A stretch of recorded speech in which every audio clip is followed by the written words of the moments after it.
Hi மக்களே, வணக்கம் to பலே போஜனம். இந்த வீடியோவில் நம்ம பார்க்க போகிற ரெசிபி காடை 65. இந்த ரெசிபிக்கு தேவையான இன்க்ரீடியன்ட்ஸ் என்னென்னு வாங்க போய் பார்க்கலாம். மஞ்சத்தூள் 1/2 ஸ்பூன் அளவு, மிளகாய் தூள் 2 ஸ்பூன் அளவு, மிளகுத்தூள் 1/2 ஸ்பூன் அளவு, சீரகத்தூள் 1/2 ஸ்பூன் அளவு, உப்பு தேவையான அளவு, தயிர் 2 ஸ்பூன் அளவு,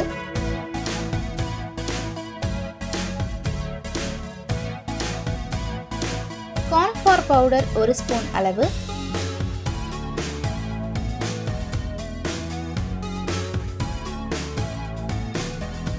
அரிசி மாவு 1/2 ஸ்பூன் அளவு,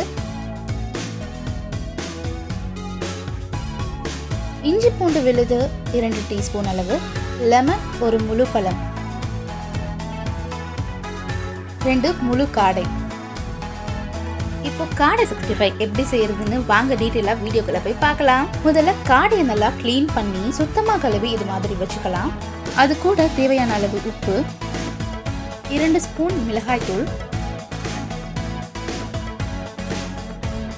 மிளகுத்தூள் 1/2 ஸ்பூன், சீரகத்தூள் 1/2 ஸ்பூன், மஞ்சத்தூள் 1/2 ஸ்பூன், கார்ன்ஃப்ளவர் மாவு 1 ஸ்பூன், 1/2 டீஸ்பூன் பச்சரிசி மாவு சேர்த்துக்கோங்க, இஞ்சி பூண்டு விழுது 2 டீஸ்பூன்,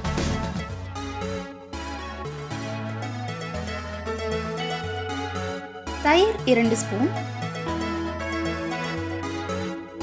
கடைசியா எலுமிச்சை பழச்சாறு,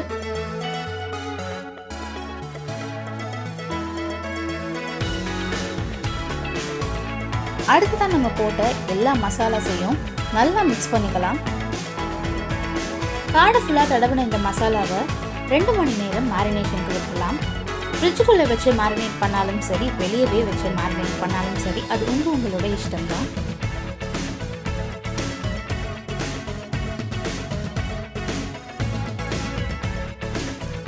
ரெண்டு மணி நேரம் மேரினேஷன் முடிஞ்சிருச்சு. இப்போ காடையை ஃபுல்லாக பொரிச்சு எடுத்துடலாம்.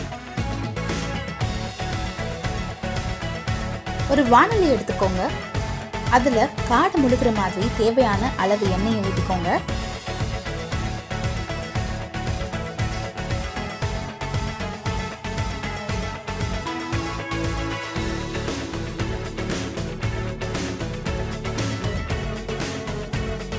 இப்போ நம்ம ஒவ்வொரு காடையாக போட்டு பொரிக்க போகிறோம்.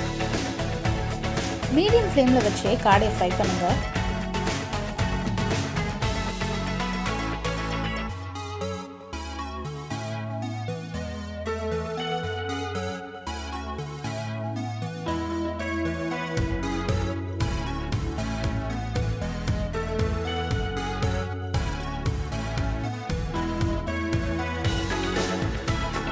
ஒரு சைடு இது மாதிரி நல்ல கோல்டன் ப்ரௌன் கலர் ஆயிடுங்க. இன்னொரு சைடு திருப்பி போடுங்க.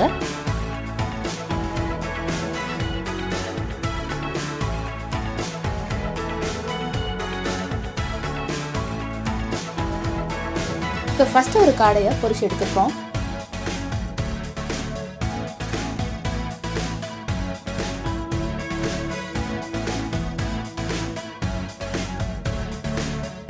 இப்போ ரெண்டாவது காடையையும் ஃப்ரை பண்ணலாம்.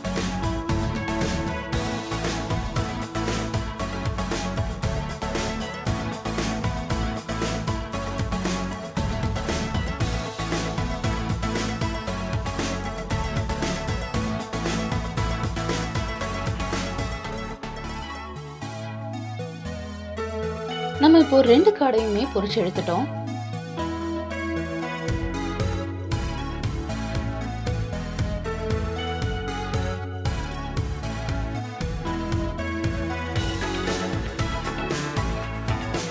ஃபைனலாக நம்மளோட கிறிஸ்பி அண்ட் டேஸ்டியான காடை 65 ரொம்பவே நல்லா ரெடி ஆயிடுச்சு.